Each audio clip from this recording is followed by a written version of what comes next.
down in the dumps, just sad when you need someone there. Well, having an animal like a cat or a dog can be at your rescue. I'm Dana Regal, and I'm going to be talking about what are the benefits of having a dog or a cat as a pet, and just having a pet in general. So a pet is certainly a best friend. I mean, actually, no, I have a pet. I have a 1-year-old pit bull who is just my absolute world. Like, I love him to death. In fact, for nearly 25 years, research has shown that living with pets can actually provide certain health benefits. Um, it can lead to like happiness, excitement, relaxation, and just many other characteristics. So, have you ever heard the phrase man's best friend or the fifth family member, or does any of that ring a bell? Well, if so, you know I'm going to be talking about having pets. So, here are some numbers that actually help you realize that owning a dog or a pet is the right thing to do. So, over here, if you can read it, in 1970, about 67 million people had pets, which is just an outrageous number. Well, shifting to today, like in 2012, statistics were taken again, and 164 million people own pets, which is just amazing. Um, so, more, I have 45 had one dog or one kind of pet. 10% had 2 or 3 or more pets. The average number of pets in a household was 1.47. And money wise, I mean, if you think about it, dogs and cats and having a pet is generally time consuming and money wise, and they're very expensive food and make vet visits. So, annually, $231,000 were spent on having a pet. Now you're going to think, hey, is it really worth spending so much money having a pet? And the answer is yes. And here are some more positives about owning a pet. And like I said, they have many health benefits. Um, for example, pets help lower blood pressure and help anxiety. Um, all of those two, it also helps boost your immune system, and it can even land you a date. I mean, it's crazy, right? So it can be having a pet is also considered an allergy fighter, and this is according to the Journal of Allergy and Clinical Immunology. Um, their studies suggest that kids growing up in a home with furred animals will have less risk of allergies because their immune system is built up and will be used to all those allergens in the house.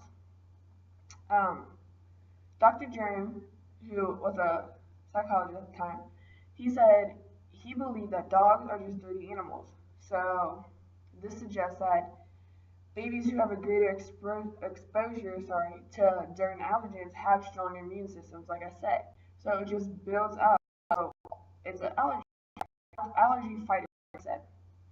Um, they can also be considered date magnets. I know it's weird to think about, but they're they're a great conversation starter. Their breed, how old they are, male, female, like a great conversation starter.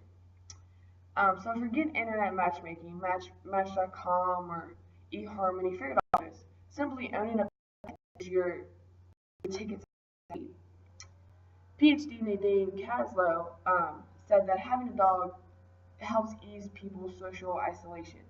So it helps, like I said, ease into conversation and is a great way of meeting people. Just if you're at a park or out having lunch or something, it's just a great way to meet people.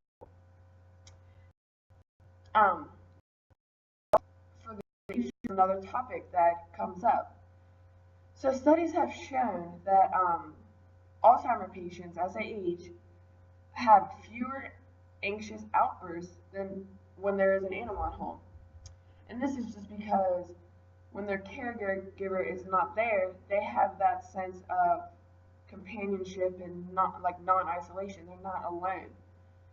And on that flip side, it actually releases a burden from the caregiver, so they don't have to worry about anxiety or any of those sorts of things happening because there is a pet there to help ease their burdens.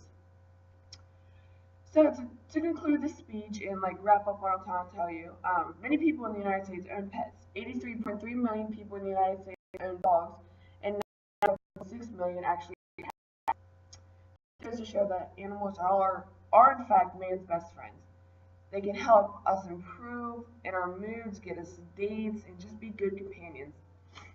Having a dog or cat can make you an all-around happier person, and every it just makes you feel good. Like, if this is gonna sound weird, I'm not trying to sound weird, but having a dog can actually be that person that you can go to and talk to when you're having like a situation and you don't want any human involved.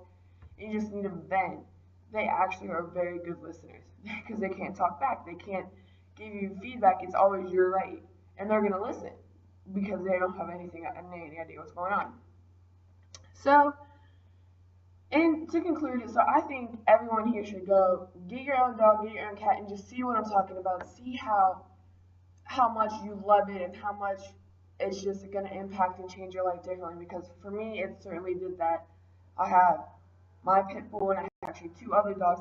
I have a 10% who has three or four dogs, and I love everything that changes for the world. I mean, it gets expensive, it gets crowded, but at the end of the night, you know that you're safe. You know that you're just surrounded by animals who love you because they have no other choice. So, thank you, and that's my speech.